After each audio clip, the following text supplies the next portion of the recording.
Hello YouTube, this is the Satsu 5 and this is the sentury removal testing that I talked about. The Gurkhas, they loved strikes to the head and neck. They would sneak up behind someone and decapitate them or split their skull. And that's a quick instant kill. There's no noise other than the impact. So it's a lot better than the Fairbairn Sykes method where you sneak up behind someone, you mask them, stick the dagger in their throat and push out. Because with the kukri, there's no need in you touching them. You just walk up behind them, there's no chance for them to reverse it. So being low on enemy heads for me to test the blades on, I'm using a coconut as a skull analog. And we're going to try the kukri machete first, then the 16-inch Himalayan impulse kukri, then we're going to try a bowie. This is a fighting bowie. I want to try this out, and I'll talk about that later. But let's try this first. And make sure to watch out for the screws. Yeah, we're going to place this right here. Just 1 second. Yeah. Right there. Alright. Alright. Like I said, the Gurkhas will sneak up behind them, take them out. So let's see what this will do to a coconut.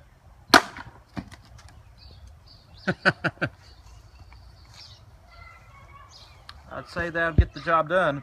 Oh wow. Zombie Go Boom, feel free to send me an Ivan head. I'd love to test it out. I just can't afford to buy one. And we can actually, if the others don't work out, we can actually use that for the Raha. Yeah, we'll use that for the Raha. Raja. Raja.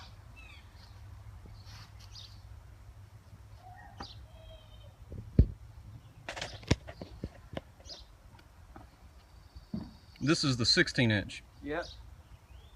I have a feeling this is going to turn out just right. I hit it squirrel. I hate coconut.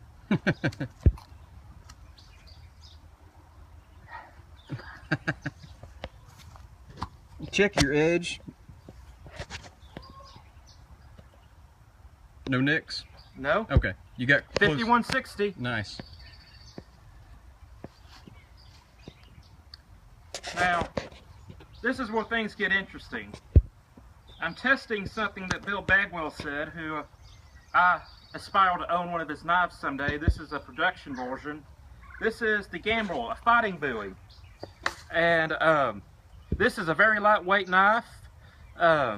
It's a fighting bowie, not a survival bowie.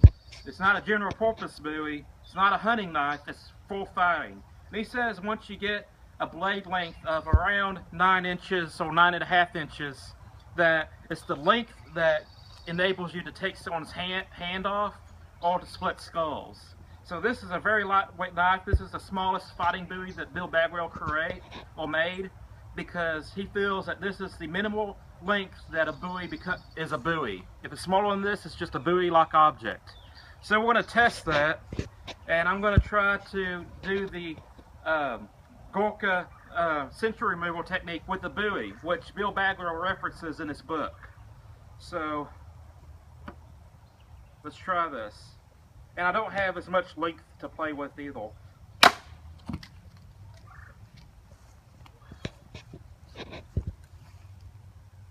Not too bad. Want to give it another shot? Yeah.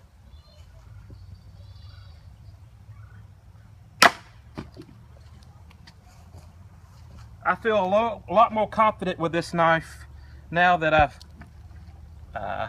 hate coconut.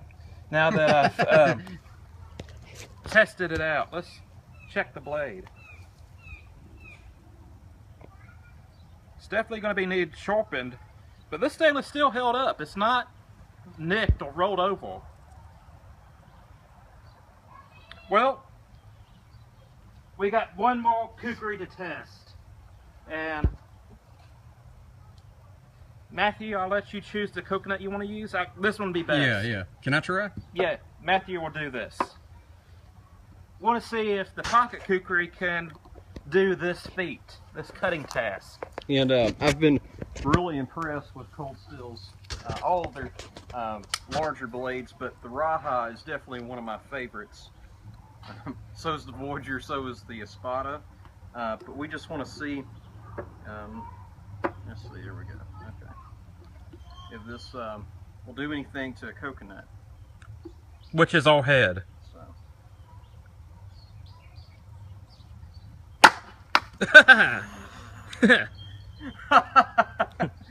Wow.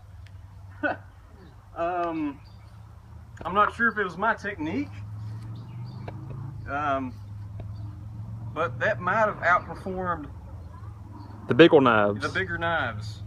Well, Obviously, you don't have the reach, and something else to consider. We have, a flat space. well, yeah, we did. We actually, something else to consider is we removed part of the coconut, and that could possibly weaken the integrity of the coconut. I don't know. Well, I personally think that since we had the flat on the cutting board, It gave me a better cut. yeah, because it won't roll. Okay. So it But just then again, you know, a head is fixed to the body. yeah, but I'm just saying compared to the other knives. Yeah, that is interesting. I'm really impressed. If you haven't got a cold steel Raja yet, get one. I can't legally carry it in my state, so I have to go with a cold steel Voyager. But then again, if I'm doing yard work, if I'm at my place of work, which they, you know, like, they think it's cool that I carry cold steel knives, or if I'm out walking, even though I'm technically still not supposed to have it, a lot of times I will carry the larger Raja, or even the cold steel Espada. I was really impressed with that strike. So, all right. Okay, we're gonna wrap it up.